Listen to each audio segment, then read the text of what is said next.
I've been doing this tech thing here for a while. 3 years. When I got started, I knew nothing. Today, I still know nothing. But here are 5 things I wish I knew when I got started. Let's go. Welcome to Taiwo's Lab. Welcome to Taiwo's Lab. Welcome to Taiwo's Lab. Welcome to Taiwo's Lab.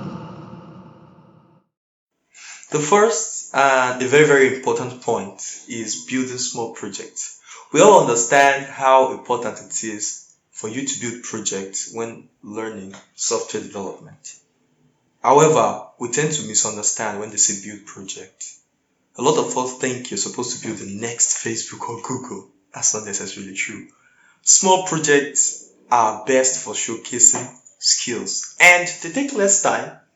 They eventually turn out better because you get to focus your effort in making it look better and perform even better.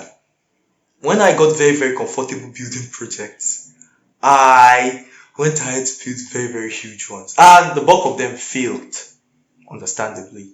The ones that did not fail were not up to the quality I envisaged that they will be.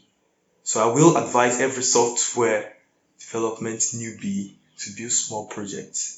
You'll enjoy it. It's always better to build small projects. The second, very, very important thing I'm going to talk about today is collaboration. When I got started myself, I thought I needed to learn everything. I learned React, I learned Vue, I learned a lot of things in addition to my specialization, which is backend development. It was the worst. It was not very, very good. I know you have that friend of yours that's a guru when it comes to front-end development, like my brother is. And you probably have another one that's also another guru when it comes to UI UX design. When you guys work together, you tend to build magic because everyone gets to focus on that specific thing which they excel at and make the best of it. Software development as an industry, we really prioritize teamwork, and every way you're able to show to a potential employer that you're a team person, you should go ahead and show that. So look around you, talk to your friends, come together and build something very, very interesting. Collaborate today. It's very, very, very important. The third point I'm going to be discussing is documentation of your project and progress. Now you have a project, it's working, it's so beautiful. The worst that you can do at this point, after doing the hard work of building it, is not documenting it. Now, the documentation can be in form of just stating the problems that you faced and how you solved them, or your chain of thought when designing the system. This can be in form of a Twitter post, you can write a blog post about it, and even if you're bold enough, you can also give a talk about it. This is very, very important as it tends to put you in the light. And this is something that we have a term for in the software development industry. It's called building in public. Everybody gets to see what you're doing. Everybody gets to see the way you grow while building this project. And one thing that I'd like to add before closing is that I have a few friends of mine that have always checked on their own articles written by themselves to solve problems that they face in the future. It's always good to document it. And that is also one way by which you can let people know that you're working really, really, really well. The fourth and a very, very important point I'm going to make today is joining a community. Prior to my joining Virtual Coffee, I thought I was the best thing after bread and butter. But joining showed me that I had various blind spots in my learning, being a self-taught developer myself.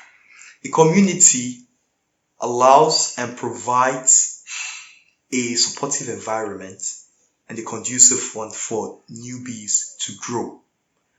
Personally, I learned a lot of things with regards to technical skills and even the non-technical, not much spoken about skills that you need to survive in the software development industry. For example, things like communication, things like documentation, things like problem solving, things like empathy. A good community is a dream come true for any serious developer, and I want you to join the community. Now, I might not be able to give you the list of communities to join because they are very, very stack specific and specialization specific. For example, we have Pi Ladies, which is much more Python and it's for ladies, I would say. We also have Virtual Coffee, we have GDG, we have Ruby for Good. We have a lot of communities like that. You should just find for yourself a good one and stick to that community. It's always good. Opportunities come, you learn, and I think, like I said before, it's the best thing that can happen to any serious newbie to software development. The fifth and last point that I'm going to be making today is knowing how to ask questions. This is software development. We literally solve problems for a living. So whenever you come across problems, the smallest and the lowest hanging fruit which you can do is to search Google. Now, if it happens that Google does not have a solution to your problem, it might fall on the experienced developers in the community or around you to give answers to such problems. Now, this is where you have to do your homework before you approach them. When I mean do your homework, for example, if you're trying to ask a question that's much technical, you want to give information and enough context with regards to what the error is, where you got the error from, what you saw when you checked online, and when you did all of those, what were the results that you got. Remember that these people are humans themselves and they are not paid to give you these answers, and we do not want to be jerks to waste their time. Another thing is that a lot of people expect that when they ask people questions, they should solve their problems for you. No! As a software engineer, you do not want anyone to solve your problems for you. You want them to guide you appropriately, direct you towards where you can get answers so that you can grow by yourself. Don't be jerks. Give context when you ask questions. I hope you learned one or two things from what I have discussed. Thank you very much for watching. See you next time. Bye bye.